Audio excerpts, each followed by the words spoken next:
क्या दिया था मैंने, ये वाले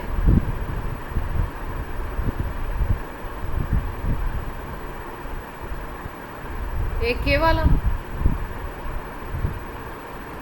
और कौन सा था?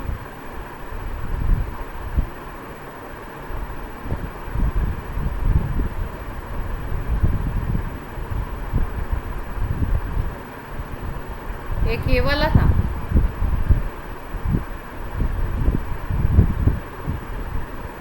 हाँ,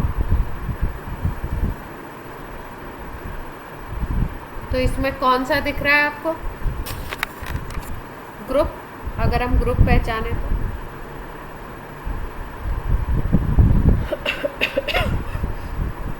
इसकी बात कर रहे हैं ना आर्ची?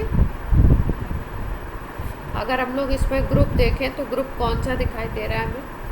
एक तो ये रिंग दिख रही है बीच में, और फिर इधर की तरफ देखिए अगर तो CH3 CH2 COO, और इधर देखो तो CH3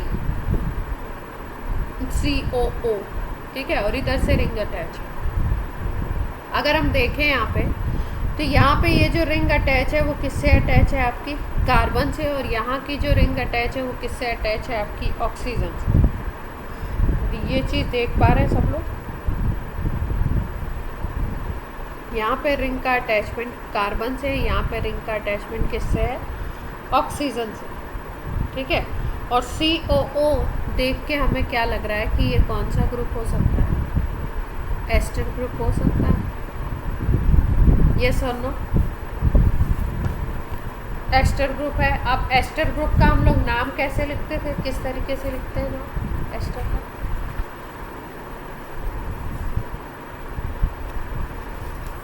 एल्काइल एल्केनोएट,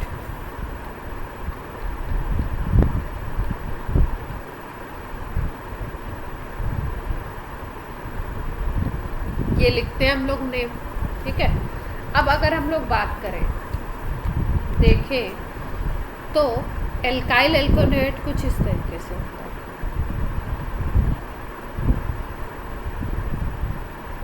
ठीक है। एक R जो होता है वो ऑक्सीजन से अटैच होता है, और एक R अटैच होता है किससे? कार्बन से अटैच होता है। यहाँ पे भी अगर आप देखो तो अगर हम इसको ध्यान से देखें तो इस ग्रुप को अगर देखें, इस पूरे ग्रुप, तो इस पूरे ग्रुप को हम लोग CH3 COO बोल सकते हैं क्या? ठीक है। और इस पूरे ग्रुप को अगर देखो तो ये क्या हो सकता है आपका? CH3 CH2 COO,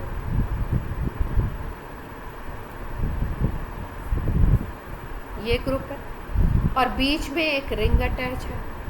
तो अगर इसका हमें नेमिंग करना है तो इसकी नेमिंग कुछ इस तरीके से हमें समझनी पड़ेगी।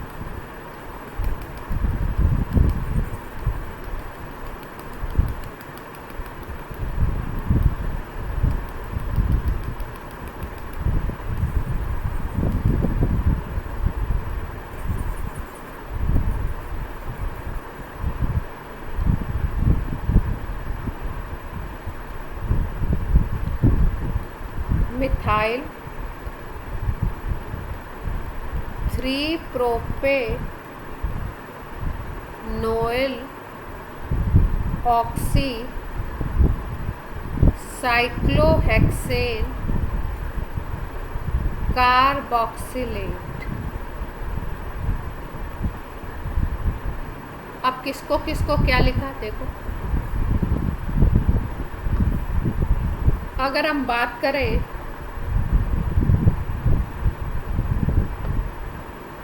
इसकी,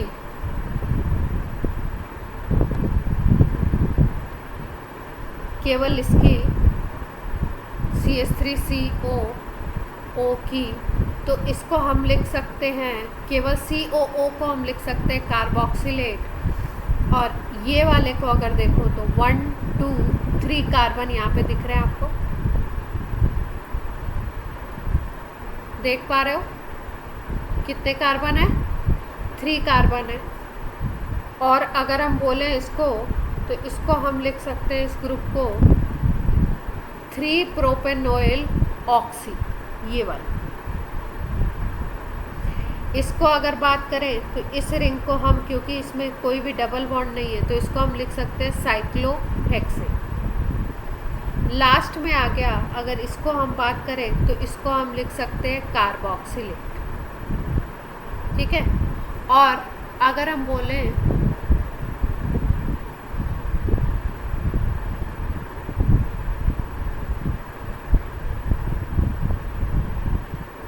कि हमने इसको किसको मेन ग्रुप लिया, इसको मेन ग्रुप लिया अगर, तो 1 2 3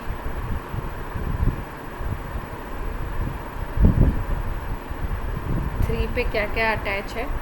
3 पे एक तो रिंग अटैच है, दूसरा आपका ये तो 3 पे अटैच नहीं है, इसको हम कह सकते हैं एक,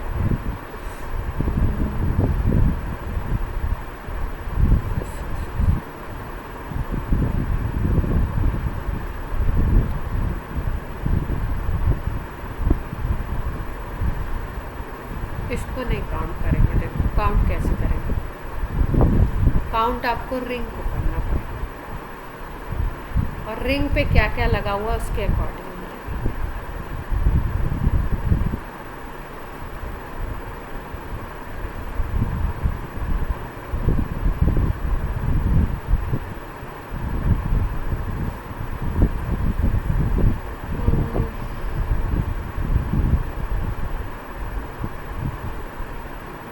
इसको अगर प्रायोरिटी दे दें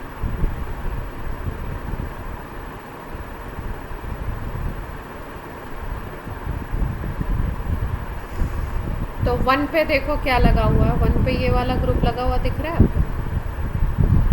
और अगर 3 पे देखो तो 3 पे ये ग्रुप अटैच है। अब 3 पे ये वाला ग्रुप है, तो इसको अगर हम बोलें तो इसको हम लोग बोल सकते हैं 3 की नंबरिंग दे दी,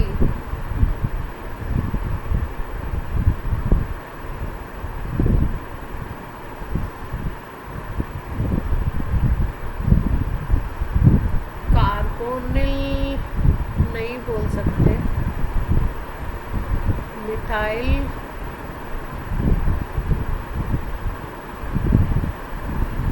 प्रोपेनॉइल होता है, CH3COCl, CH3CO ग्रुप होता है प्रोपेनॉइल, है ना। और प्रोपेनॉइल के साथ इन्होंने ऑक्सी लगा दिया, तो कितना, ये ग्रुप हो गया प्रोपेनॉइल। इसको हमने बोल दिया ऑक्सी। ठीक है। और इस पूरे ग्रुप को ये क्या लिख रहे हैं, कार्बोक्सिलेट।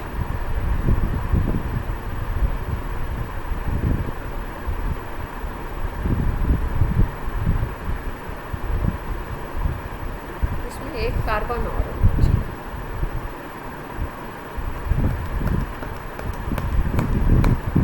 कंटिन्यूएशन में ना एक कार्बन और होना चाहिए, कुछ मिसिंग है,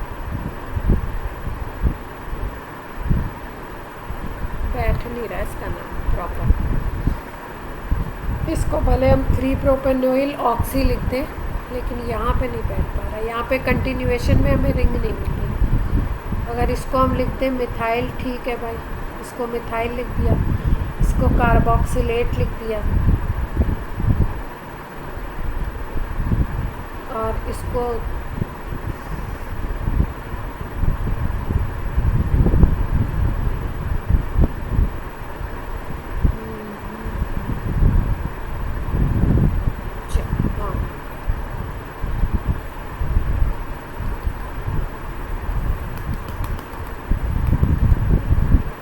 देखो ये जो ग्रुप होता है RCOCl, अगर हम उसकी बात करें तो RCOCl या RCO जिसको हम बोलते हैं, वो होता है आपका, वो ग्रुप बोला जाता है, अगर हम इस तरीके से कहीं पे लिखा हुआ है RCO, ठीक है, तो ये हो जाता है एल्केनोइल।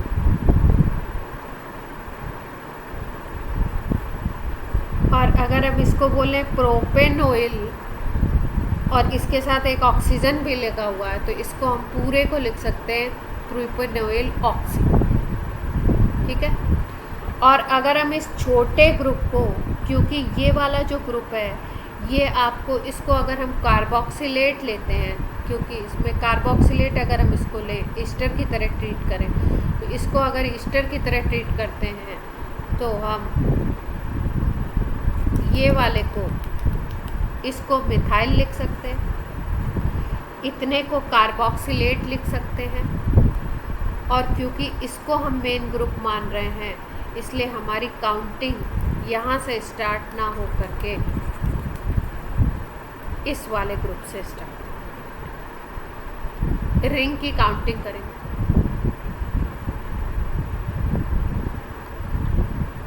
मेन देखो रिंग के ऊपर जो ग्रुप्स लगे हुए हैं उसमें हम मेन इस ग्रुप को मान रहे हैं, ये वाला, ठीक है। फिर उसके बाद इस रिंग के ऊपर इसको मेन मान रहे हैं इसलिए इसकी काउंटिंग 1 से कर रहे हैं। 1 2 3 इधर से कर दिया। अब 3 पे ये वाला ग्रुप लगा हुआ है, इसको हम सब्स्टिट्यूएंट की तरह लिखेंगे और इसको हम लिख रहे हैं मिथाइल। और फिर उसके बाद पूरे को, क्योंकि ये रिंग पे है, अगर हमारा विदाउट रिंग होता तो हम सीधे सीधे एल्काइल एल्केनोएट नाम लिखते, लेकिन यहाँ पे क्या है, रिंग आ गई है तो रिंग, जैसे ये साइक्लोहेक्सेन है ना, तो साइक्लोहेक्सेन O8 नहीं लिखते, ठीक है, या साइक्लोहेक्सेनोएट नहीं लिखते, इस तरीके से नाम नहीं लिखते हैं। रिंग आ जाती है तो उसमें हमको वर्ड यूज़ करना पड़ता है कार्बोक्सिलेट। तो अगर आपको कार्बोक्सिलेट वर्ड यूज़ करना है तो उसमें फिर आप क्या करोगे, उसमें आप इसको लिखोगे सब्स्टिट्यूएंट की तरह अलग, इसको कार्बोक्सिलेट लिखोगे और जो दूसरा सब्स्टिट्यूएंट लगा हुआ उसका आप अलग से नाम। तो क्या किया गया, इसको लिखा गया पहले मिथाइल, फिर उसके बाद 3 नंबर पे, ये जो 3 नंबर है इस पे हमने लिखा प्रोपेनोइल ऑक्सी, इसको प्रोपेनोइल लिखा पूरे को और इसको ऑक्सी लगा दिया। फिर ये जो पूरी रिंग है इसका नाम लिखा साइक्लोहेक्सेन और फिर उसके बाद ये COO का नाम लिखा हमने कार्बोक्सिलेट। क्लियर हुई बात? हाँ, अब कौन आया, 1 मिनट, किसी को इन कर लो। प्रांजल, हाँ आरची बोल।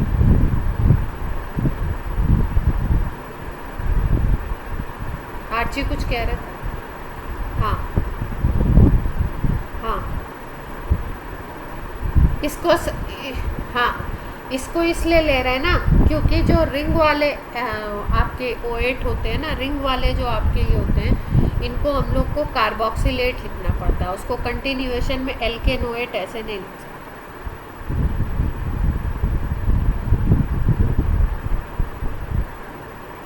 हाँ,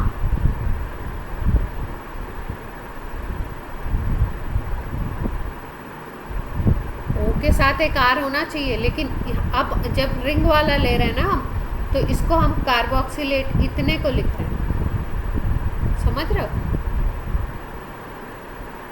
हाँ, इसलिए इसको मिथाइल लिखना पड़ रहा है। अब जो लास्ट वाला था वो कौन सा था, एमाइड था वो, देखो इसको देखें अगर हम, तो आपको CONH दिख रहा है भाई। एमाइड क्या बताया था मैंने, RCONH2 बताया था, और नाम क्या लिख रहे थे हम लोग इसका, एल्केनामाइड लिख रहे थे, यही लिखा था नाम। अब यहाँ पे अगर हम देखें तो ये जो एमाइड है इसके एक H को रिप्लेस करके एक H को हटा दिया गया है और इस H को रिप्लेस करके क्या लगा हुआ है, मिथाइल। और दूसरा भी इसी तरीके से यहाँ पे भी एक H को रिप्लेस करके क्या लगा हुआ है, मिथाइल। और बाकी इधर अगर देखें तो ये कार्बन एक रिंग से अटैच है, मतलब ये एक चेन बनता है। तो अगर हम देखें तो ये डाईएमाइड काइंड ऑफ है, कुछ आपको डाईएमाइड दिखाई दे रहा है, ठीक है। अब अब इसका हमको IUPAC लिखना है। अब अगर हम इस ग्रुप की पोजीशन बोले तो किसी भी कोई भी अगर ग्रुप रिप्लेस होता है, जैसे मान लो ये CH3 है, ठीक है। अब हम क्या करें, या ये इस तरीके से, अगर हम इस H को रिप्लेस करके यहाँ पे कोई ग्रुप लगाते हैं, सपोज क्लोरो लगाते हैं, तो हम लोग इस पोजीशन को लेते हुए, ये सेकेंड पोजीशन को लेते हुए 2 क्लोरो लिखते हैं, 2 क्लोरोप्रोपेन सब्स्टिट्यूएंट।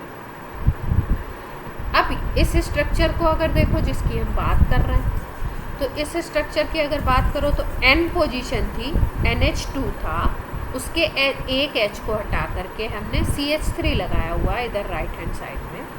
तो इसका मतलब इसकी जो पोजीशन है, ये जो CH3 है वो किसी कार्बन पे नहीं लगा हुआ है, किस पे अटैच है, नाइट्रोजन पे।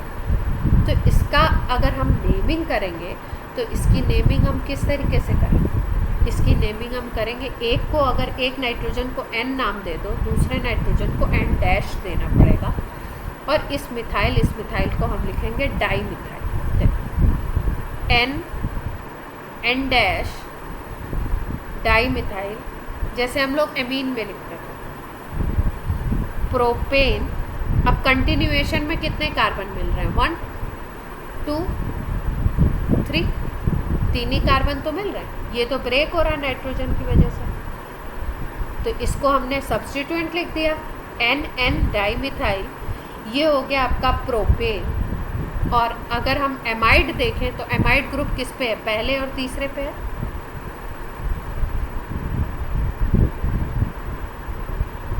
अब कंटिन्यूएशन में प्रोपेनामाइड नहीं लिखा गया, क्यों नहीं लिखा गया प्रोपेनामाइड, लिखा है प्रोपेन एमाइड ही लिखा है, लेकिन क्योंकि ये एमाइड ग्रुप 1 और 3 दो पोजीशन पे हैं और डबल हैं, तो उनकी पोजीशन बताई और फिर उसके बाद लिखा डाई एमाइड।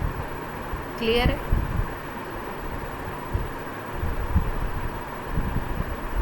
ठीक है, तो ये भी एक एमाइड है। एमाइड हमने कैसे पहचाना कि यहाँ पे CONH हमें दिख रहा था, इसका मतलब एक H को हटा के सब्स्टिट्यूएंट CH3 लगा दिया गया। तो जो सब्स्टिट्यूएंट है उसको N के साथ नाम लिख दो पहले, NN डाईमिथाइल, 2 मिथाइल है। फिर उसके बाद जितने कार्बन कंटिन्यूएशन में मिल रहे हैं वो आपकी चेन हो जाएगी 1 2 3, और आपने प्रोपेन लिख दिया उसके अकॉर्डिंग, और फिर उसके बाद आपने 1 और 3 के अकॉर्डिंग डाईमिथाइल। क्लियर? सबको क्लियर है? अब आज हम लोग पढ़ने वाले हैं क्या, आज हम लोग पढ़ रहे हैं DU सुना है कभी?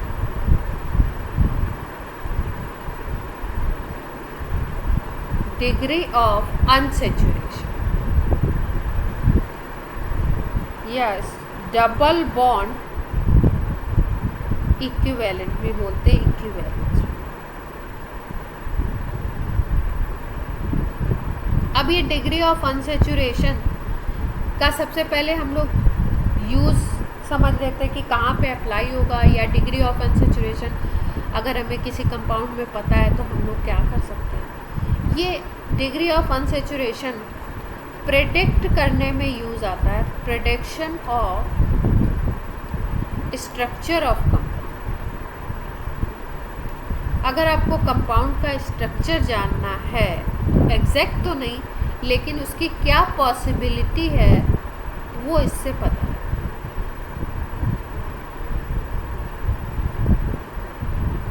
ये आप कह सकते हो पॉसिबल स्ट्रक्चर्स क्या क्या हो सकते हैं, उसके बारे में पता लगता है किससे, डिग्री ऑफ अनसेचुरेशन से।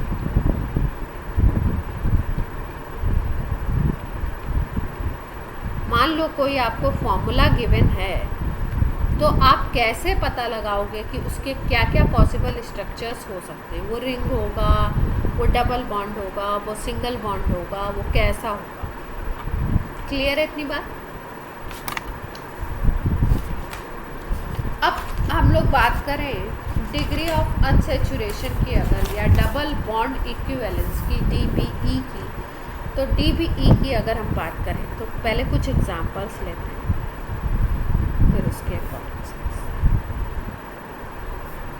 अगर हम जैसे बात करें C4H10 गिवन, ठीक, अगर इसका स्ट्रक्चर देखो, अगर बॉन्ड लाइन स्ट्रक्चर बनाओ तो ऐसा कुछ होगा भाई, 4 कार्बन 1 2 3 4 और चारों किससे अटैच हैं, सिंगल बॉन्ड से। C4H10 आपको पता लग रहा है क्या, ये एल्केन है। CnH2n+2 दिख रहा है आपको, 4 2 8 8 + 2 तो एल्केन दिखाई दे रहा है। अगर हम इसकी बात करें तो इसमें DU आता है, डिग्री ऑफ अनसेचुरेशन आता है 0। अब अगर आप बात करो C4H8 की, तो इसमें अगर हम लोग देखें डिग्री ऑफ अनसेचुरेशन तो इसमें DU आता है 1। फिर अगर हम बात करें C4H6 की, तो इसमें इसका स्ट्रक्चर ये हो सकता है और इसमें DU आता है 2। फिर अगर हम बात करें फिर से C4H8 के एक और स्ट्रक्चर की, अगर हम स्ट्रक्चर इसका ऐसे, भाई ये बॉन्ड लाइन स्ट्रक्चर सबको पता है ना कैसे होते हैं, कैसे कैसे देखते हैं हम लोग। ये जो स्ट्रक्चर्स मैं बना रही हूँ ये कौन से स्ट्रक्चर है, बॉन्ड लाइन स्ट्रक्चर, ठीक है। और बॉन्ड लाइन स्ट्रक्चर में क्या होता है, कार्बन को हम लोग डिनोट करते हैं पॉइंट से, और आपके बॉन्ड्स को कैसे दिखाते हैं, लाइन। ये है तो सिंगल, ये है तो डबल, और अगर आपको कहीं 3 लाइंस दिख रही हैं तो कैसा बॉन्ड है, ट्रिपल।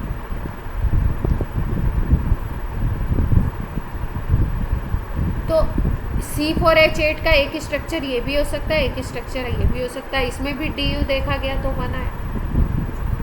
तो अगर आप देखो इसको ध्यान से, तो C4H10 से -2 हाइड्रोजन किए तो C4H8 बना। यहाँ पे DU कितना था, 0 था। यहाँ पे अगर देखो 2 हाइड्रोजन कम किए तो DU कितना हो गया, 1 हो गया। फिर अगर आपने और 2 हाइड्रोजन कम किए, C4H8 था, फिर C4H6 कर दिया, तो अब क्या देख रहे हो आप, DU कितना हो गया, 2, एक और बढ़ गया यूनिट। C4H8 ये फिर से एग्जैक्ट फॉर्मूला था, देख रहे हो, तो जब एग्जैक्ट फॉर्मूला था तो DU कितना आया, 1 आया। अब आप बोलोगे अच्छा भाई ये तो हमें DU की वैल्यू पता थी, तो DU की वैल्यू देखते कैसे कैसे हैं, DU होता क्या क्या है, बात करते हैं। अगर हम बात करें तो सबसे पहले कि ये होता है स्केलर। दूसरी चीज़ ये क्या बताता है, अमाउंट ऑफ हाइड्रोजन डिफिशियंसी। अगर कोई कंपाउंड सेचुरेटेड होता, अगर कोई कंपाउंड अनसेचुरेटेड है और उसको सेचुरेटेड में कन्वर्ट करना है, अनसेचुरेटेड को किस में कन्वर्ट करना है, सेचुरेटेड में, तो कितने हाइड्रोजन चाहिए।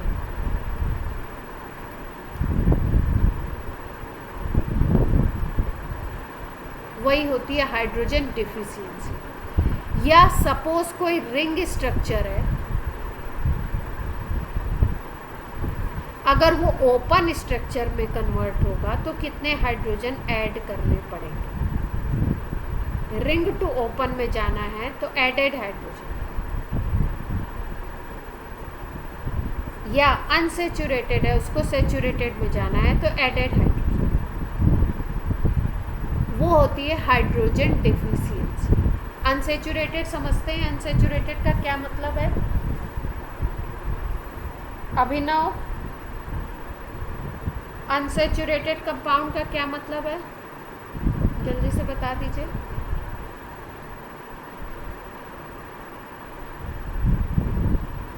मीत,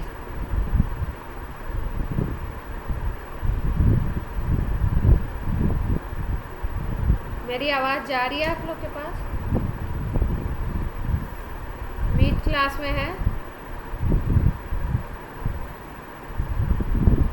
मीत अनसेचुरेटेड का क्या मतलब है,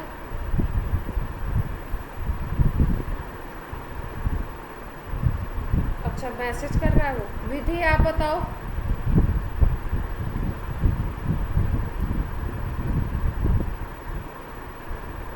अनसेचुरेटेड का मतलब मालूम है, किसी कंपाउंड को अनसेचुरेटेड बोल रहे तो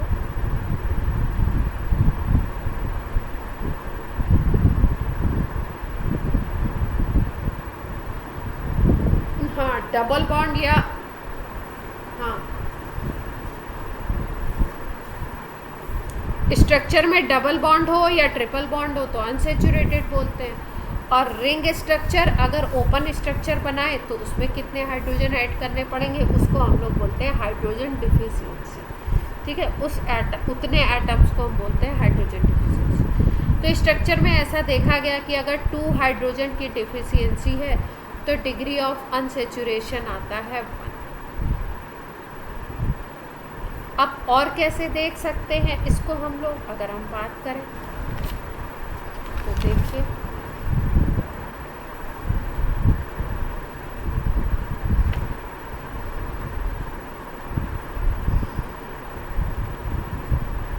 DU की वैल्यू कुछ एग्जांपल्स लेते हैं।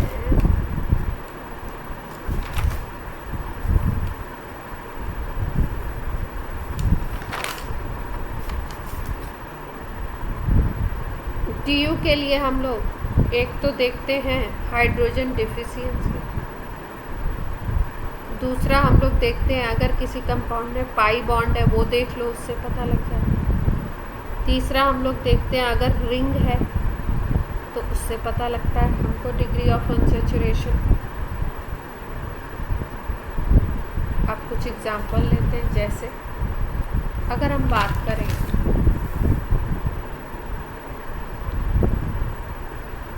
इस स्ट्रक्चर, सब लोग देख पा रहे हैं बेंजीन है, सब लोग पहचानते हैं इसको।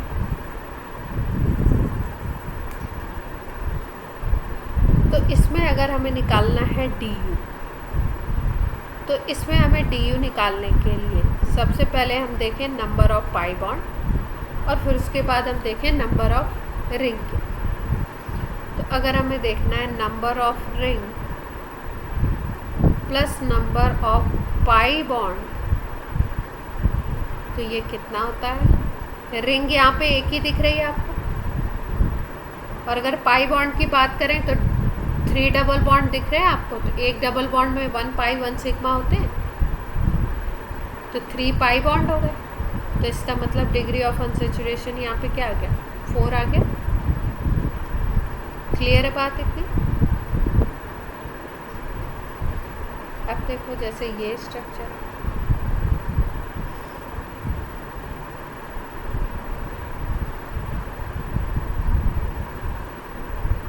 जैसे ये स्ट्रक्चर है, इसको बोलते हैं नेपथलीन। अगर हम यहाँ पे देखें तो डबल बॉन्ड कितने 5 दिखाई दे रहा है आपको, 5 पाई बॉन्ड आएंगे इसका मतलब। और रिंग कितनी दिख रही है आपको, 2 दिखाई दे रही है रिंग। बेंजीन रिंग नहीं देखनी है, टोटल रिंग इनक्लोज्ड रिंग कितनी है, 1 2 रिंग दिखाई दे रही, 2 रिंग स्ट्रक्चर है। और टोटल पाई बॉन्ड कितने हो गए आपके, 5।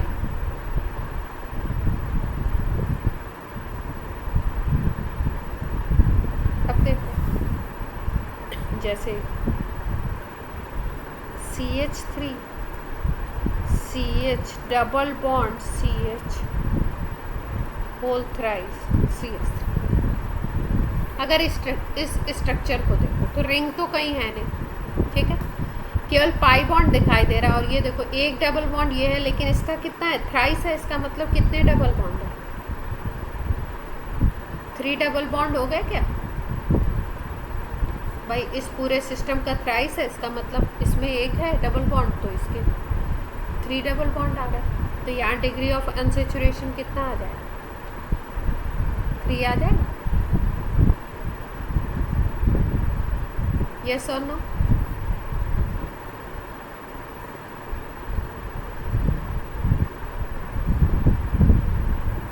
अब देखो, अब जैसे एक स्ट्रक्चर है क्यूब बना देते हैं।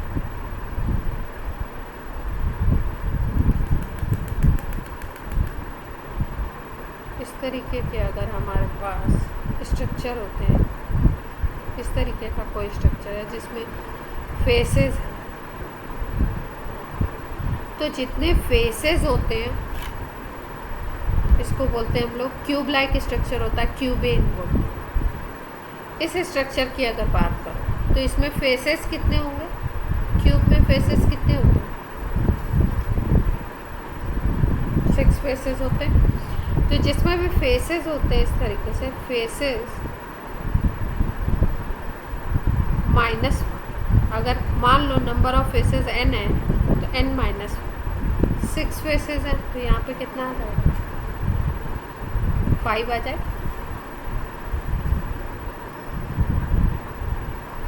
अब एक और स्ट्रक्चर देखो इसी तरीके का फेसेस, अगर मान लो ऐसा,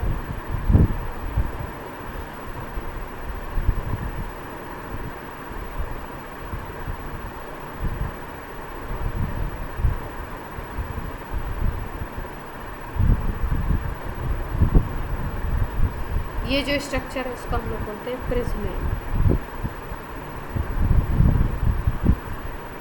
इसमें कितने फेसेस हो सकते हैं सोचो, 3D स्ट्रक्चर है।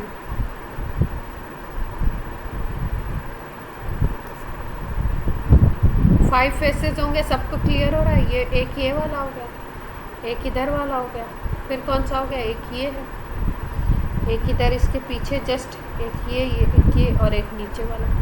प्रिज्म तो देखा ही है सबने प्रिज्म देखा है क्या?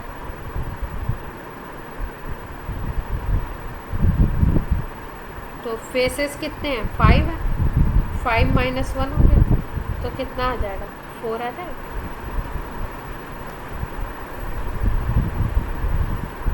अब देखो हमें निकालना है आपका डिग्री ऑफ अनसेचुरेशन। तो डिग्री ऑफ अनसेचुरेशन अगर हमें निकालना है तो एक और फॉर्मूला होता है। जैसे मान लो कोई कंपाउंड है, कार्बन का, हाइड्रोजन का, नाइट्रोजन का, हेलोजन भी है मान लो उसमें, तो कैसे निकालते हैं हम लोग इसको? तो हम लोग फॉर्मूला याद रखते हैं DU निकालने का, number of carbon plus 1 minus number of hydrogen plus number of halogen minus number of nitrogen divided by 2। क्या क्या होना चाहिए? अगर यहाँ पे बोलो तो ये कार्बन है प्लस 1, यहाँ पे माइनस है बीच में साइन, यहाँ पे क्या है, हाइड्रोजन, यहाँ पे क्या है, हेलोजन,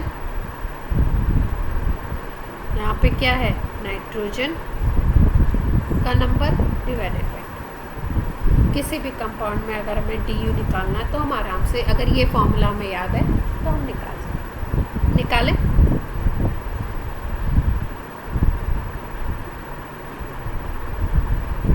अब जैसे अभी हमने इसके पहले निकाला था, किस में निकाला था, जैसे C4H6 का एग्जांपल ले लो, ठीक। तो अगर सेम फॉर्मूला लगाओ तो कार्बन का नंबर कितना दिखाई दे रहा है आपको, 4 है, तो 4 प्लस 1 कर दें। अब अगर हाइड्रोजन का नंबर देखो तो कितना है कंपाउंड में, हाइड्रोजन कितने हैं, 6, हेलोजन है नहीं, नाइट्रोजन है नहीं, 0 डिवाइडेड बाई 2। तो ये कितना आ गया आपका, 4 प्लस 1 5, और ये आ गया आपका 6/2 कितना आ गया, 3। DU कितना आया, 2। क्लियर है? अब देखो कहीं पे भी अगर DU 2 आता है ना तो उसका क्या,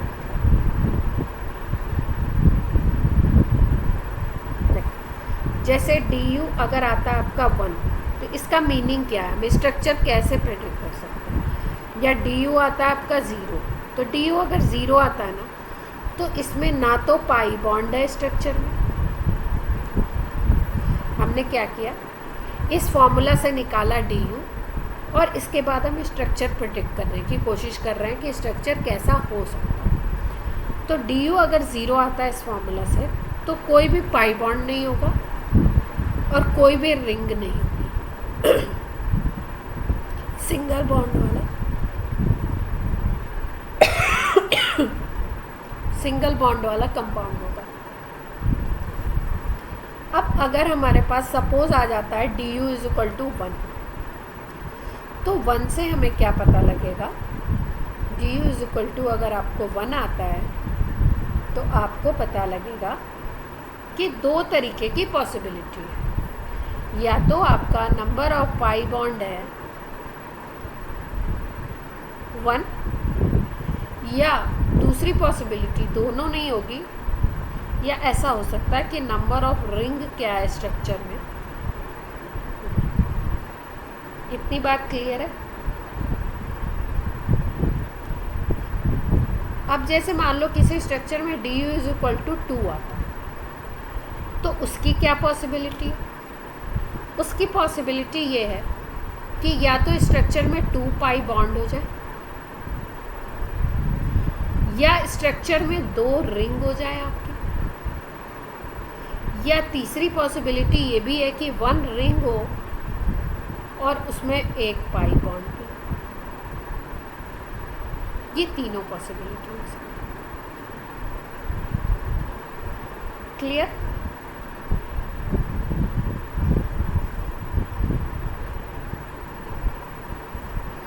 अब देखो, जैसे मान लो हम बात करते हैं C4H6 के स्ट्रक्चर, ठीक। तो C4H6 में अभी हमने डी यू कितना निकाला था, 2 निकाला। तो C4H6 में डी यू अगर हमारा फॉर्मूला से 2 आया तो इसमें पॉसिबिलिटी क्या क्या बन सकती है? 2 पाई बॉन्ड बना सकते हो, या ऐसा भी स्ट्रक्चर हो सकता है जिसमें 2 रिंग बना दो तुम, या ऐसा स्ट्रक्चर हो सकता है जिसमें 1 आप रिंग ले लो और 1 आप पाई बॉन्ड, ठीक। तो C4H6 बनाते जैसे 2 पाई बॉन्ड वाला बनाते हैं। 4 कार्बन है, 2 पाई बॉन्ड बनाने, एक इस पे लगा दो और एक इस पे लगा दो। बन सकता है क्या ऐसा? कार्बन हाइड्रोजन चेक करो। कार्बन तो 4 पता ही है आपको। ये जो कार्बन होगा अगर इसको हम लिखें इस तरीके से इस स्ट्रक्चर को, तो ऐसे लिख सकते हैं।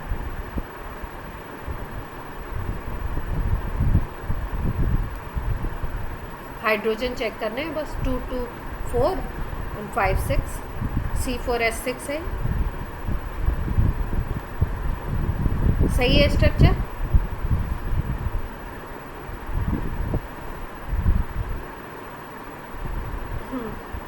अब हो गया। अब दूसरी पॉसिबिलिटी क्या है कि एक आप रिंग बना दो, एक पाई बॉन्ड बना दो। तो ऐसा भी कर सकते हैं क्या?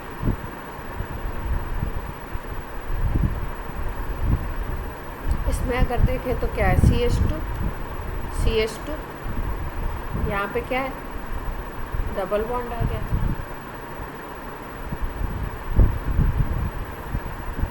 सारे कार्बन हाइड्रोजन पूरे हो गए, C4 हो गया और H हो गया 6। ऐसा भी बन सकता है। अब 2 रिंग कैसे बन सकती है, या 1 रिंग, और किस तरीके से हम बना सकते हैं? 1 रिंग 1 पाई बॉन्ड तो हो गया। 2 रिंग का कॉन्सेप्ट कैसे आ सकता है?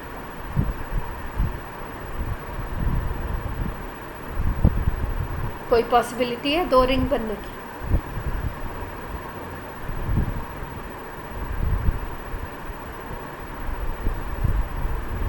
कोई पॉसिबिलिटी लग रही है?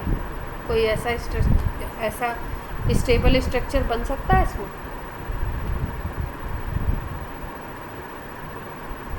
क्योंकि अगर आपको रिंग बनानी है, सोचो, अगर आपको रिंग बनानी है तो मिनिमम कितने कार्बन चाहिए होते रिंग बनाने के लिए?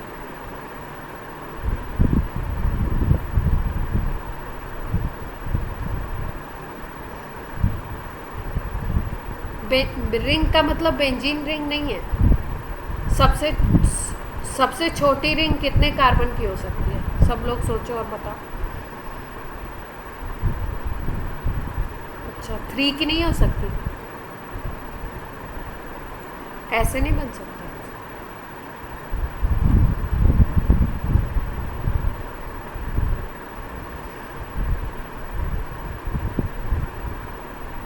ऐसा बन सकता है क्या? इसको देखो, इसमें कार्बन वगैरह पूरे हो रहे हैं क्या?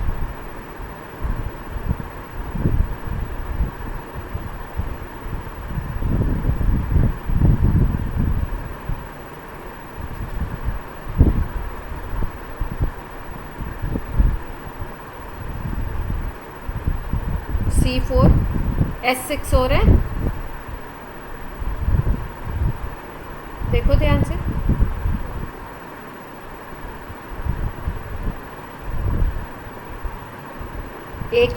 एक रिंग भी है, एक डबल बॉन्ड भी है, देख पा रहे हैं?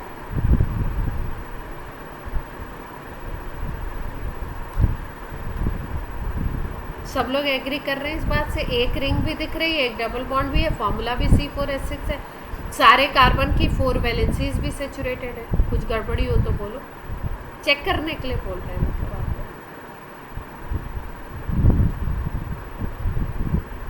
ठीक है, लेकिन 2 रिंग नहीं बना सकते इसमें। 2 रिंग का स्ट्रक्चर हमसे नहीं, मतलब किसी से भी पॉसिबल नहीं है, क्योंकि छोटी से छोटी रिंग आप 3 कार्बन की बनाओगे। अब दूसरी रिंग के लिए तो 3 और चाहिए ना। एक रिंग में आपने 3 कार्बन यूज़ कर दिए मिनिमम, तो भाई 2 कार्बन से तो रिंग बनने वाली नहीं। सबसे छोटी रिंग किससे बनती है? 3 कार्बन से बनती है। तो अब आपको, अगर आपके पास टोटल 4 कार्बन ही है तो आप 2 रिंग वाला तो नहीं बना सकते, लेकिन ये स्ट्रक्चर पॉसिबल है कि एक रिंग बना दो और एक डबल, एक रिंग बना दो और उसमें एक कार्बन को बाहर भी ला सकते हो आप। जैसे यहाँ पे हमने सारे कार्बन को रिंग में इंक्लूड कर दिया था, इसमें क्या किया हमने, एक रिंग बना दी और एक कार्बन को बाहर लिया। क्लियर है बात?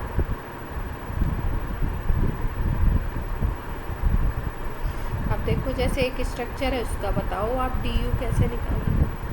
C3H6Cl2, ये इसका DU क्या आएगा? फॉर्मूला लिख दूँ मैं? फॉर्मूला आपको याद नहीं होगा, पहले फॉर्मूला लिख देते हैं। C+1, बीच में माइनस है, halogen, hydrogen minus nitrogen divided by 2। Halogen hydrogen जोड़ना है, माइनस नाइट्रोजन करना है, डिवाइडेड बाई 2। अब बताओ, DU 0 आएगा। अच्छा, कैसे? C की जगह पे क्या लिया हमने?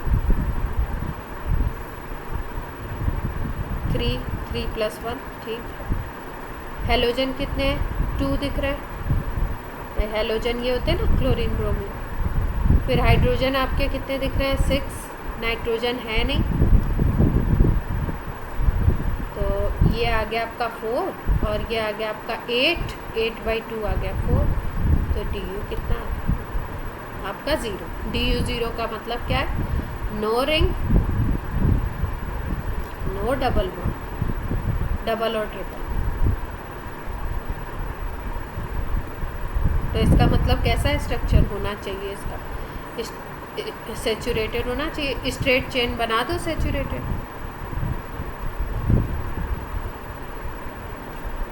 कितने क्लोरीन लगाने हैं? 2 लगाने हैं, लगा देते हैं भाई। अगर सेकंड पे ही लगा दे तो पॉसिबिलिटी क्या है स्ट्रक्चर की? अगर सेकंड पे लगा दे, सबको बात क्लियर हो रही है?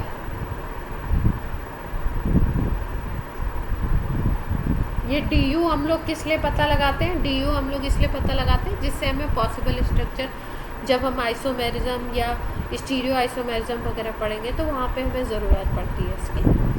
तो अगर इसको देखो आप, तो C कार्बन के 3 हो गए, हाइड्रोजन के 6 हो गए और Cl के 2 हो गए। अब इसको हम लोग एक अलग अलग कार्बन पे भी लगा सकते हैं अगर हम चाहें तो।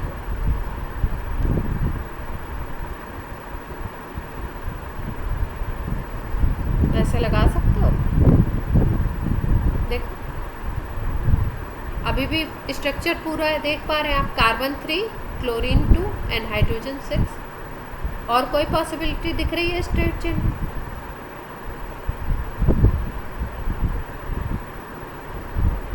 ऐसी कोई हो सकती है?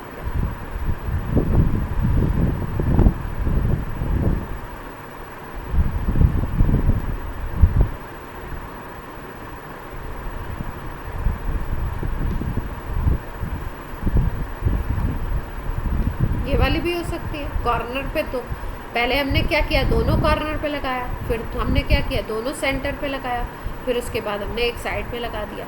अब इस साइड लगाओ दोनों को क्लोरीन को, या इस साइड लगाओ, एक ही स्ट्रक्चर मिलेगा, काउंटिंग इधर से। तो कितने पॉसिबल हमको दिख गए इसमें, पहला, ये दूसरा स्ट्रक्चर और ये तीसरा। क्लियर है बात?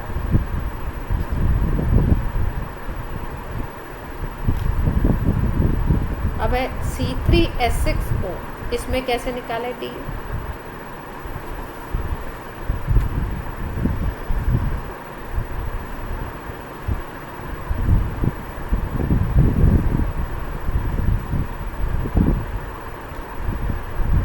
ये फॉर्मूला इस तरीके से डिज़ाइन किया गया है कि ऑक्सीजन की वैल्यू की कोई इम्पोर्टेंस नहीं है इसमें, ठीक है।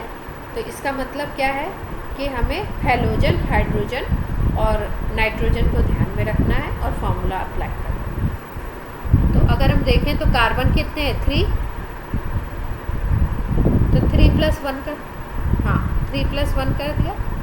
और हाइड्रोजन कितने हैं, 6, और हैलोजन है नहीं, नाइट्रोजन है नहीं। यहाँ पे आ गया आपका 4 और यहाँ पे क्या आ गया, 3, तो यहाँ पे आ गया। क्लियर है? अब DU1 होने का क्या मतलब है, 1 पाई बॉन्ड, DU1 है ना, 1 होने का मतलब 1 पाई बॉन्ड। तो पॉसिबल स्ट्रक्चर ये हो सकता है क्या?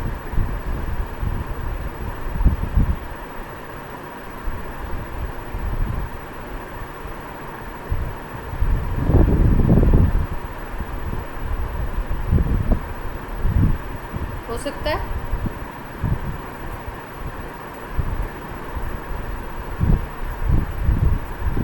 यस और नो?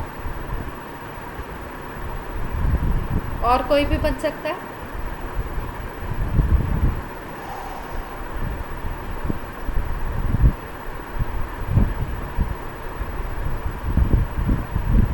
रिंग नहीं बन सकती? सोचो।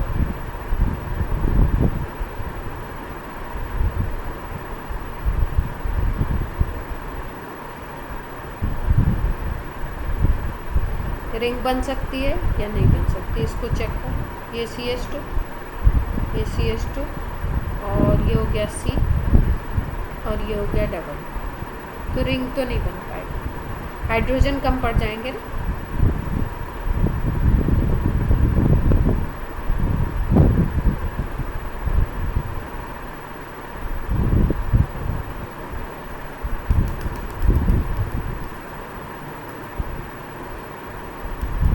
टॉपिक क्लियर हुआ ये DU वाला?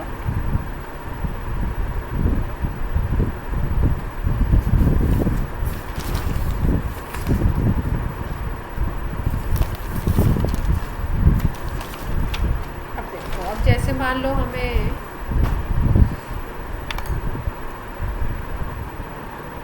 बेंजीन का ही मान लो हमें दिया हुआ है फॉर्मूला, और हमें पता नहीं है कि बेंजीन का स्ट्रक्चर कैसा होता है, C6H6।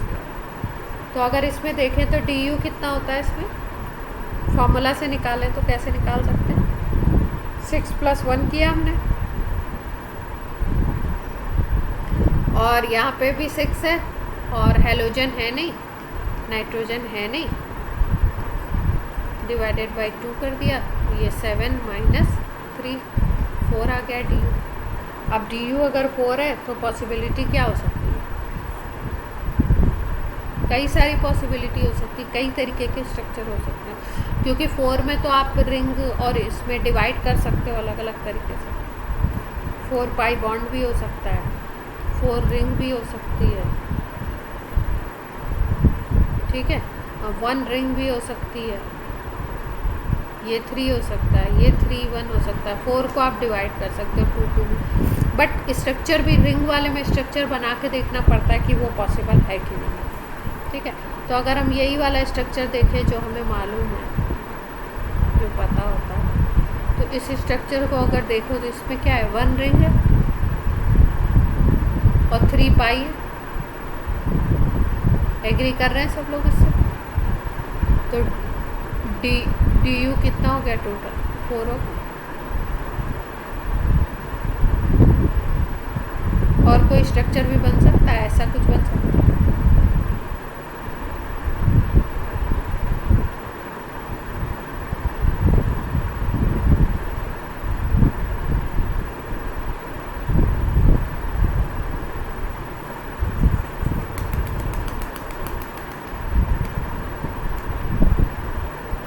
छः कार्बन है तो और कोई पॉसिबिलिटी है?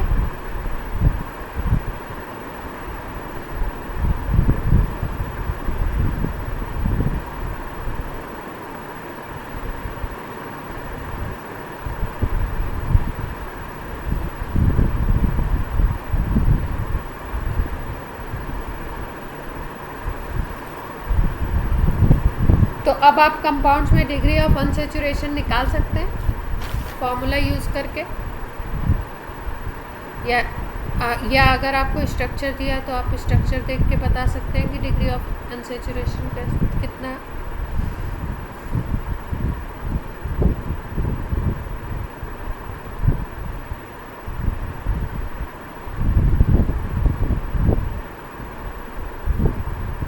सबको क्लियर हो रहा है? जिनका माइक काम कर रहा है वो भी, और जिनका नहीं कर रहा है वो भी बता दो भाई।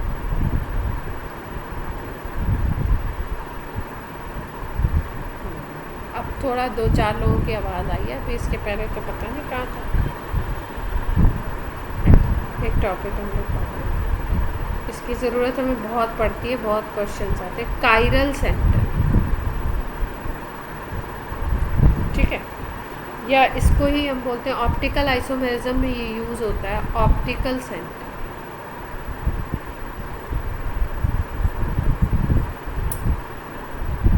कायरल सेंटर का देखो मतलब क्या होता है, एक ग्रीक वर्ड है केरल, इससे बना हुआ है। इसका मतलब क्या है? इसका मतलब है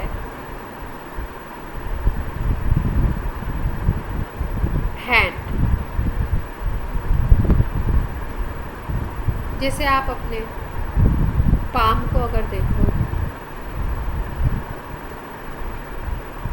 मेरी ड्राइंग थोड़ी ऐसी है ना, तो आप अपने हाथ को देख लेना, मैंने देखो कितनी सारी उंगलियां बना दी।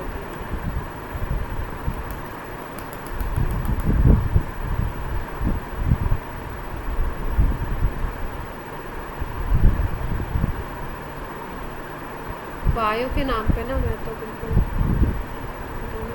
कलंकी हूँ।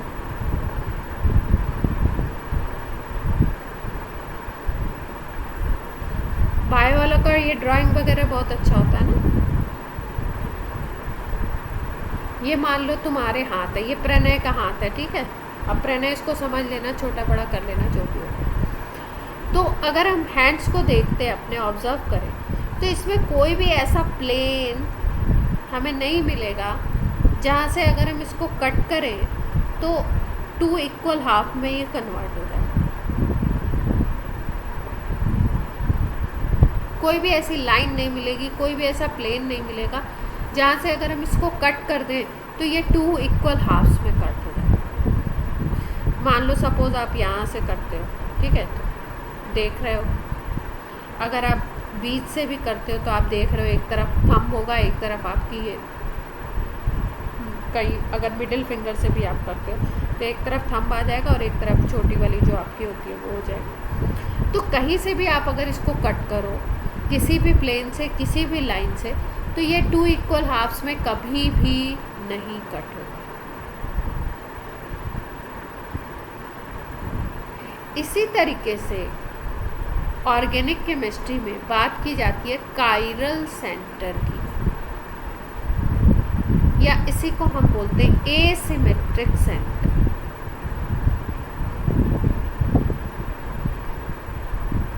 इन जनरली जब हम ऑर्गेनिक कंपाउंड की बात कर रहे हैं तो ये सेंटर कार्बन होता है,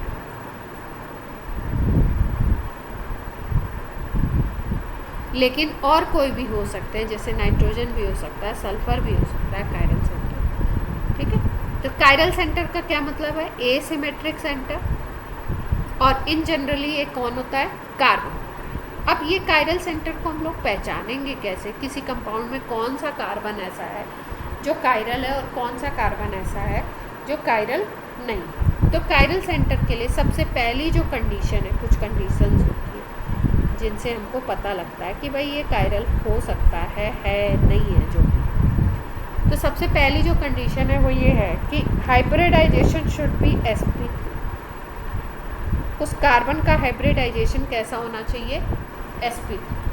अगर आपको उस कार्बन पे sp2 या sp हाइब्रिडाइजेशन दिखता है तो वो कायरल सेंटर कभी भी नहीं हो सकता। क्लियर? उसके बाद दूसरी कंडीशन इसकी है कि इस पे जो 4 ग्रुप ऑफ एटम्स और 4 एटम्स अटैच होंगे आर डिफरेंट। जैसे मान लो कि मीथेन है CH4, तो CH4 का अगर स्ट्रक्चर देखो तो 2 कार्बन होते हैं आपके एक प्लेन में और 2 कार्बन आपके हो जाते हैं किस में? दूसरे प्लेन में, 2 हाइड्रोजन। सॉरी, तो यहाँ पे अगर देखो तो ये जो कार्बन है इसकी, जिसकी हम बात कर रहे हैं कि ये कायरल सेंटर है या नहीं है, तो पहली कंडीशन तो सेटिस्फाई हो रही है कि ये sp3 है। दूसरी कंडीशन है कि इस कार्बन पे जितने भी ग्रुप लगे हुए हैं वो डिफरेंट होने चाहिए। यहाँ पे हम क्या देख रहे हैं? ये भी सेम है, ये हाइड्रोजन हाइड्रोजन हाइड्रोजन सेम। तो ये कायरल सेंटर होगा क्या?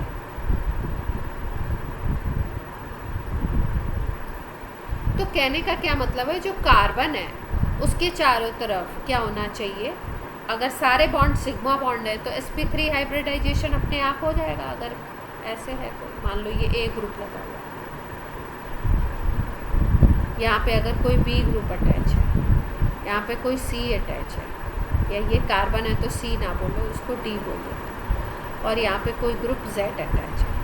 तो अब देख रहे हो इस कार्बन पे ये सिग्मा, ये सिग्मा, ये भी सिग्मा, ये भी सिग्मा, तो sp3 हाइब्रिडाइजेशन तो होगा। पहली कंडीशन फुलफिल है। दूसरी कंडीशन कौन सी है? कि सारे ग्रुप से डिफरेंट होने चाहिए, चारों के चारों। तो A लगा हुआ है, B है, C है, और क्या है? A है, B है, D है और Z है, तो डिफरेंट ग्रुप भी। तो अगर इस कंपाउंड को देखो तो इसको तुम कायरल बोल सकते हो।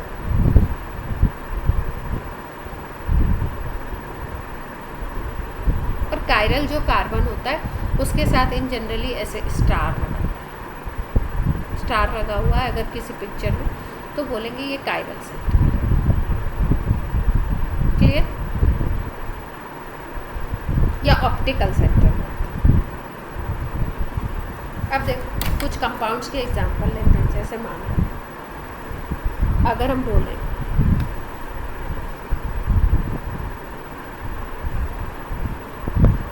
यहाँ पे I लगा देते हैं, यहाँ पे फ्लोरीन, यहाँ पे क्लोरीन, यहाँ पे ब्रोमीन। ठीक, अब ये जो बीच वाला कार्बन है इसको अगर देखो तो ये कार्बन, ये सिग्मा बॉन्ड, ये सिग्मा, सिंगल सिंगल बॉन्ड है तो सिग्मा बॉन्ड है, तो sp3 हाइब्रिडाइजेशन हो गया इस पे, इस कार्बन पे। और दूसरी कंडीशन क्या है? इस कार्बन के ऊपर एक तरफ फ्लोरीन, एक तरफ आयोडीन, एक तरफ क्लोरीन, एक तरफ ब्रोमीन, 4 जो ग्रुप्स अटैच हैं वो कौन से हैं? डिफरेंट है। कौन कौन से हैं? क्लोरीन है, फ्लोरीन है, ब्रोमीन है। तो इसका मतलब क्या हो गया? दोनों कंडीशन फुलफिल हो गई, तो इस कार्बन को हम क्या बोल सकते हैं? कायरल बोल सकते हैं। यस और नो? कायरल बोल सकते, तो यहाँ पे स्टार ऐसे बना सकते हैं। इसके पास स्टार बना मतलब ये कायरल। अब देखो जैसे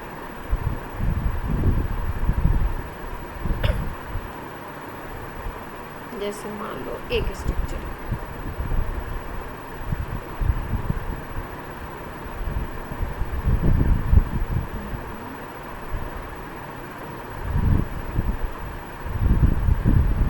यहाँ पे Cl अटैच है सिंगल बॉन्ड से, और इस कार्बन को देखो 4 कार्बन दिख रहे हैं इसमें।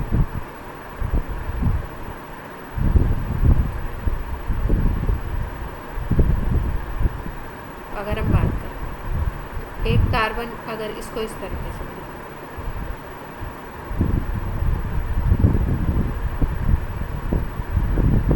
4 कार्बन दिख रहे हैं। इस कार्बन को देखो, इस कार्बन को अगर देखो तो हाइड्रोजन आपने लगाए नहीं है हमने, तो हम लगा देते हैं। ये CH3 हो गया, इसको अगर लगा दो तो CH2, इसको लगा दो तो CH3, इसको लगाओ तो सिंगल सिंगल सिंगल है तो एक H लगा दो। क्लियर है बात इतनी? ये दोनों सेम बात है, इसको मैंने ऐसे बना। अब इस कार्बन को अगर देखो तो इस कार्बन के चारों तरफ पहले तो सब सिंगल बॉन्ड है, तो ये हो गया sp3, ठीक है। अब दूसरी कंडीशन देखते हैं, ग्रुप कौन कौन से लगे।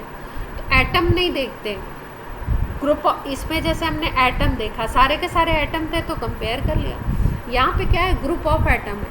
यहाँ पे तो क्लोरीन है, यहाँ पे दूसरी तरफ हाइड्रोजन है, तीसरी तरफ अगर देखो इस कार्बन के चारों तरफ तो एक जगह क्लोरीन लगा हुआ, दूसरी तरफ हाइड्रोजन लगा हुआ, तीसरी तरफ अगर हम देखें तो ये वाला ग्रुप लगा हुआ है।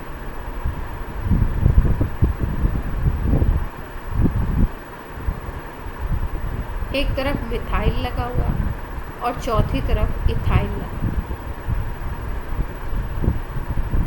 ये बात सबको क्लियर है?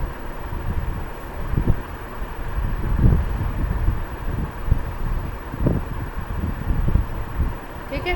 तो ये वाला जो अपना ये सेंटर हो गया, ये क्या हो गया, कायरल सेंटर। क्यों? इसको हमने देखा, पहला तो sp3 हाइब्रिडाइजेशन था, दूसरा हमने देखा इस पे जितने भी ग्रुप लगे हुए थे, ये H है, ये Cl है, ये CH3 है, ये CH2 CH3 है, तो अलग अलग ग्रुप। ये इसको आप सेम नहीं मानोगे, आप ये नहीं बोलोगे यहाँ पे भी कार्बन लगा, यहाँ पे भी कार्बन, यहाँ पे कार्बन का मिथाइल लगा है, यहाँ पे कार्बन का क्या लगा हुआ, इथाइल। तो चारों जो वैलेंसीज हैं कार्बन की, वो different different group of atom से अगर अटैच होती हैं, then it is called chiral centre. अब देखो जैसे एक कंपाउंड होता है लैक्टिक एसिड। अगर हम लैक्टिक एसिड का स्ट्रक्चर देखें तो कुछ इस तरह का।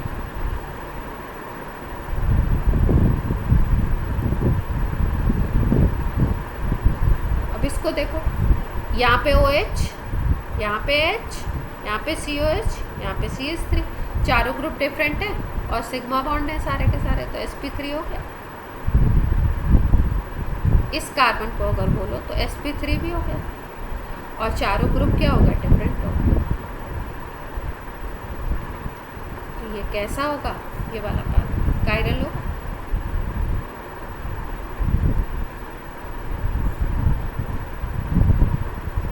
इस कार्बन को देखोगे तो ये कायरल नहीं होगा। क्यों? क्योंकि इसमें 3 तो हाइड्रोजन लगे हुए हैं और एक इस तरफ कार्बन लगा हुआ है, तो 3 हाइड्रोजन हो गए, तो हाइड्रोजन तो सेम हो जाएंगे, single bond H, single bond H, single bond. Clear? तो कौन सा कार्बन है आपका कायरल? ये वाला। ये भी नहीं होगा, अगर इसको ओपन करके स्ट्रक्चर को हम देखेंगे तो ये वाला कार्बन भी कायरल है। अब देखो एक ही है,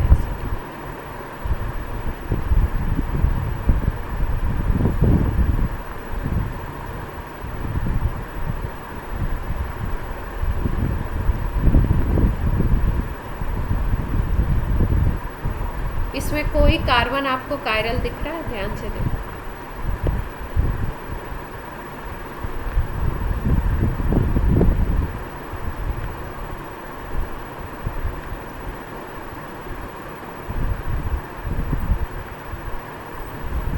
नाम दे दूं कार्बन को, इसको A नाम दे दिया, इसको B, इसको D, इसको ई, इसको एफ, इसको जी।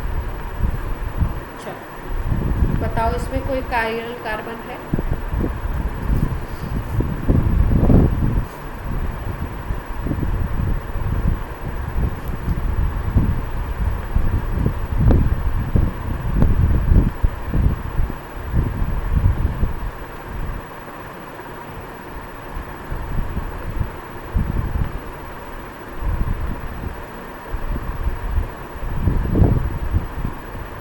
पक्का? ध्यान से देख लो, ये ऊपर वाले 3 देख लोगे तो पता लग जाएगा, नीचे वाले भी सिमिलर है।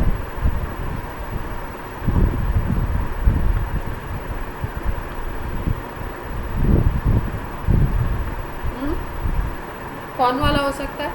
ए बी सी डी, ए हो सकता है। अच्छा, ये कैसे हो सकता है देखें, ए का अगर स्ट्रक्चर देखो तो ऐसे है।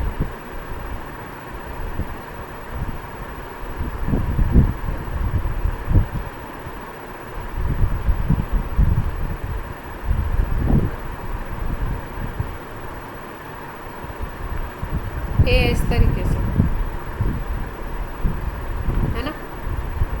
अच्छा एक, अच्छा ये बताओ, ए पे डबल बॉन्ड दिखाई दे रहा है, देख रहे हो? तो ये sp3 होगा क्या? पहले तो हमें sp3 कार्बन ढूंढना होता है ना। ये तो sp2 होगा ना कार्बन, क्योंकि डबल बॉन्ड है ना COH। तो ये दोनों A और G तो हो ही नहीं सकते। क्लियर है प्रणय? अब अगर हम बात करें तो इसकी वैलेंसी कंप्लीट है क्या? देखो ये वैलेंसी कम लिखी हुई है भाई, 2 ही तो बॉन्ड लगाए थे। अब अगर इसकी बात करो तो यहाँ पे इस कार्बन, ये भी आपका, ये sp2 है, sp3 है, लेकिन इसमें 2 हाइड्रोजन सेम है, एक ऊपर एक नीचे, इस तरीके से लग जाएगा। तो ये भी नहीं हो सकता, तो ये भी नहीं हो सकता, क्योंकि स्ट्रक्चर तो सेम। इसको देखो, इसमें भी 2 हाइड्रोजन ऊपर नीचे सेम हो जाएंगे। इन हाइड्रोजन की अगर बात करो तो ये भी नहीं हो सकता, है तो ये sp3।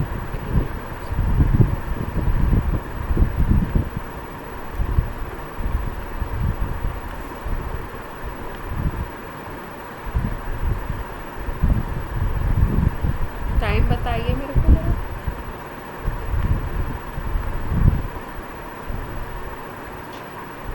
ये जैसे ही स्ट्रक्चर,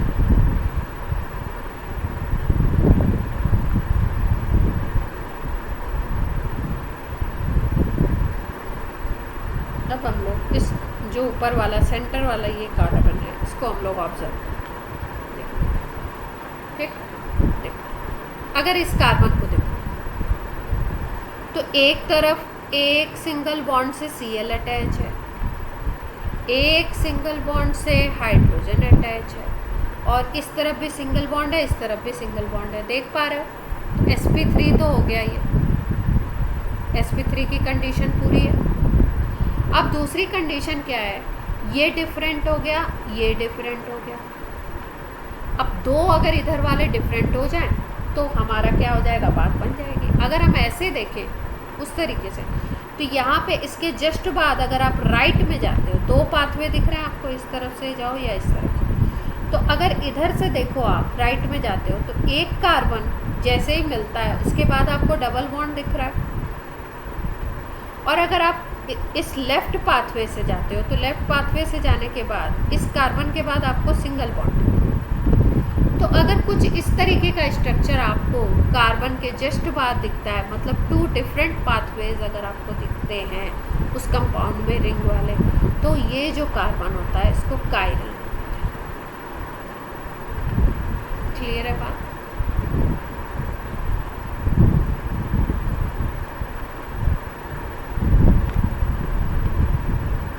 ऐसा ही तो पाथवे दिख रहा है।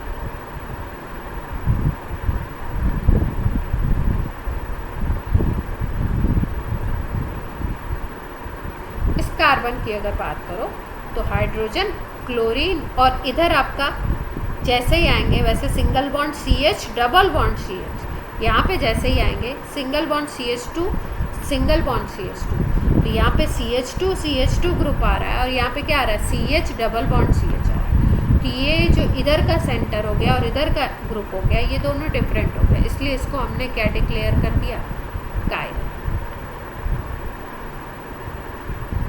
सबको क्लियर है?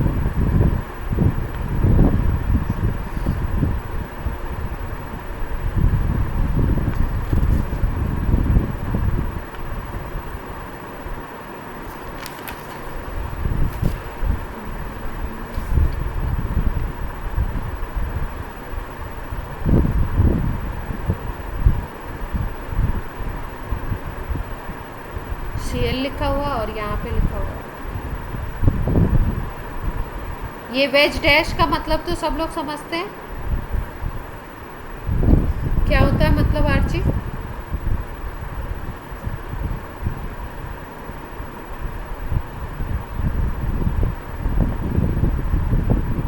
सही बता रही हैं आर्ची?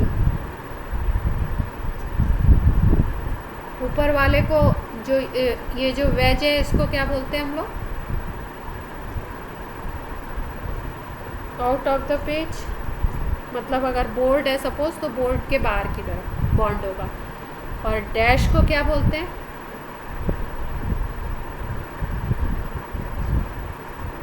इनवर्ट द पेज बोल दो या अंदर की तरफ आप समझो। ठीक है, ये ब्लैक बोर्ड है। अगर आपके दो बॉन्ड सेम प्लेन में हैं तो एक इसके बाहर की तरफ होगा और एक इसके अंदर की तरफ होगा, पीछे की तरफ। पीछे वाले को डैश ऐसे डिनोट करते हैं और बाहर वाले को ऐसे सॉलिड वेज से डिनोट करते हैं।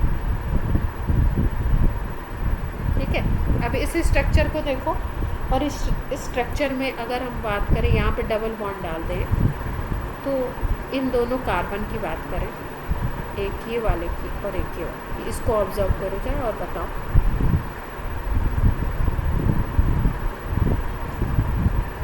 इसको अगर इस कार्बन को नाम दे दो X और इस कार्बन को नाम दे दो Y, X कार्बन और Y कार्बन इन दोनों का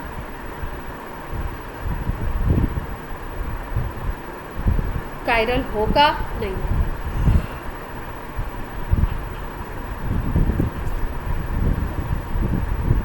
दोनों कायरल होंगे। कैसे? देखो, ये Cl है, इस तरफ एक सिंगल बॉन्ड, ये सिंगल बॉन्ड, ये सिंगल बॉन्ड, एक हाइड्रोजन जो आपको दिखाया नहीं गया स्ट्रक्चर में वो हाइड्रोजन अटैच होगा सिंगल बॉन्ड से। यहाँ पे भी वही सिचुएशन होगी।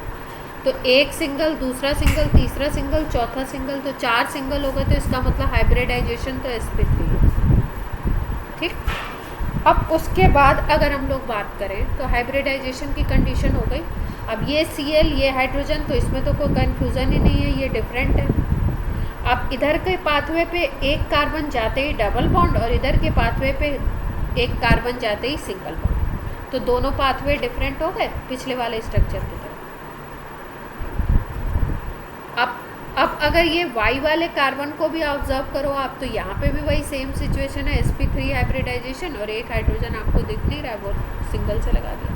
तो ये H और Br तो आपको डिफरेंट दिख ही रहे हैं। इधर जाओगे तो पहले कार्बन पे जाते ही डबल बॉन्ड, इधर जाओगे तो पहले कार्बन पे सिंगल बॉन्ड, तो दोनों डिफरेंट पाथवे हो गए, इसलिए ये क्या होगा, कायरल हो गया। तो 2 कायरल सेंटर इसमें दिख रहे हैं।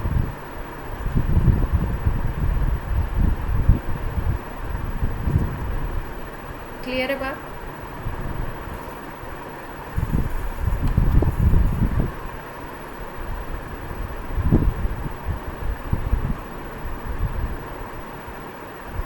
अब कौन बताएगा?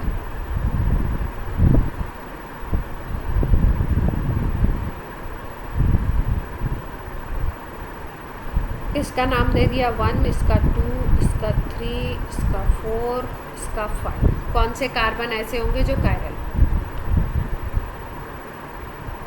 इसको अगर वैसे बनाओ तो ऐसे बनाओ।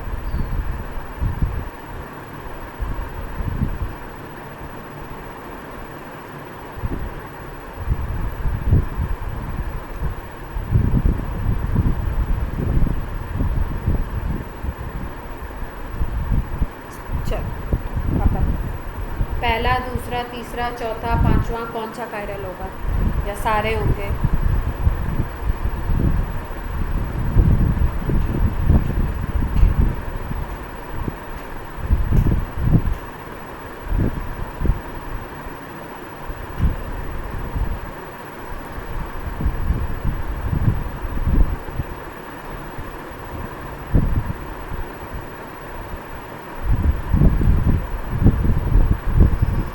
सेकेंड और फोर्थ होने चाहिए। अच्छा, क्या सिचुएशन बन रही है? पहले तो सिंगल बॉन्ड है, तो sp3 तो सारे ही हैं, डबल बॉन्ड तो कहीं दिख नहीं रहा। ठीक है, sp3 ऑल कार्बन होगा। लेकिन अगर सेकेंड कार्बन को ऑब्जर्व करो तो क्या दिख रहा है हमें? यहाँ पे Cl, एक तो Cl लगा हुआ है, दूसरा हाइड्रोजन लगा हुआ है। अब एक तरफ देखो तो मिथाइल और एक तरफ देखो तो ये बड़ा सा ग्रुप देख पा रहे?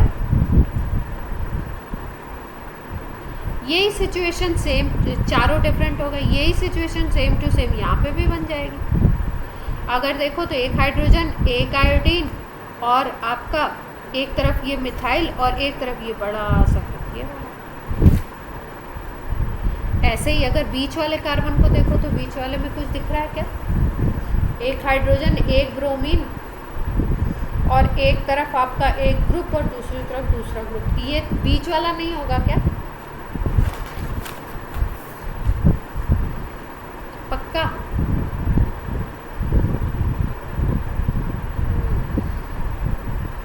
हाँ, अगर देखें हम तो इधर वाला दूसरा ग्रुप है और इधर वाला दूसरा ग्रुप है।